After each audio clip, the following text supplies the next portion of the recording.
My name is Władysław Raginis. A life of duty and sacrifice.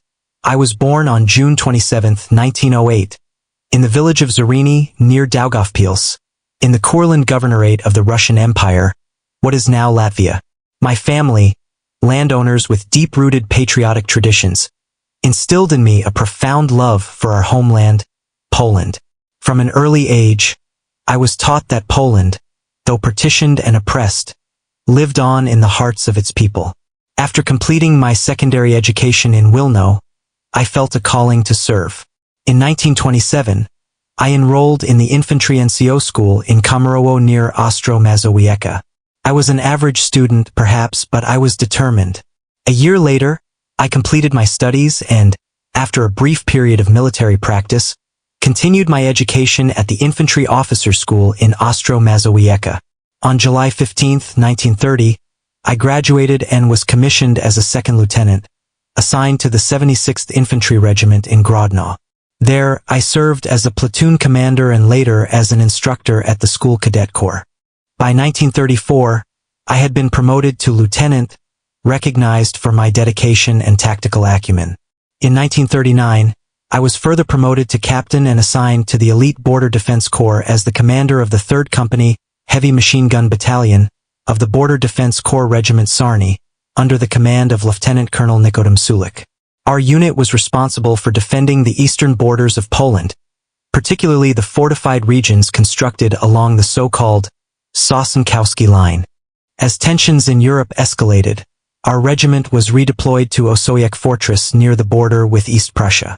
On September 2, 1939, amidst the looming threat of German invasion, Major Jakob Faber entrusted me with the command of the Wizna fortified area, a strategic 9-kilometer defensive line between the Narew and Biberza rivers. This position was crucial for protecting the Łomża, Białystok Road and the Zambrów, Osowiec Railway, vital arteries for Polish military logistics. The fortifications at Wizna were incomplete. Some bunkers lacked ventilation. Others were not camouflaged or fitted with armored observation domes. Despite these shortcomings, we prepared to defend our position with unwavering resolve. On September 7, 1939, the German 10th Panzer Division captured the village of Wizna. Our reconnaissance squads retreated to the southern bank of the Narew River, destroying the bridge to hinder the enemy's advance. That night, German patrols attempted to cross the river, but were repelled with heavy casualties. By September 8, General Heinz Guderian's 19th Panzer Corps had reached the Wizna area, bringing with them an overwhelming force, approximately 41,000 soldiers, over 350 tanks, and a vast array of artillery and support units. In contrast, my command consisted of around 720 soldiers, armed with 675mm guns, 24 heavy machine guns, 18 machine guns, and 2 anti-tank rifles with just 20 bullets. Understanding the gravity of our situation, Lieutenant Stanislaw Brykalski and I swore an oath. We would not leave our posts alive. We would defend our position to the last breath. The battle commenced with a relentless German artillery barrage and aerial bombardment.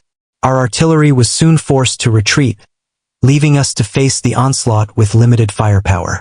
German forces attacked from multiple directions, targeting our bunkers with tanks and infantry. Despite being heavily outnumbered, our soldiers fought valiantly, repelling several assaults. On September 9, Lieutenant Brykalski was killed by shrapnel while manning an artillery position. His death was a profound loss, but it steeled our resolve. We continued to resist, even as our bunkers were destroyed one by one. By the morning of September 10, only 2 bunkers remained operational, including my command post on Góra Strekowa. Our ammunition was nearly depleted, and most of my men were wounded. German forces, now within close proximity, demanded our surrender. I refused. Around midday, realizing that further resistance would only lead to unnecessary loss of life, I ordered my remaining men to lay down their arms. True to my oath, I chose not to surrender. Severely wounded, I took a grenade and ended my life within the bunker. Our stand at Wizna delayed the German advance for 3 days, providing crucial time for other Polish units to regroup and fortify positions further south. Though we were ultimately overcome, Our resistance became a symbol of Polish courage and determination. In the years that followed, my story, and that of my brave comrades, was remembered as the Polish Thermopylae. Monuments were erected, and our sacrifice honored. In 2009, I was posthumously awarded the Grand Cross of the Order of Polonia Restituta. I share this story not for glory, but to remind future generations of the cost of freedom and the enduring spirit of those who fight for their homeland.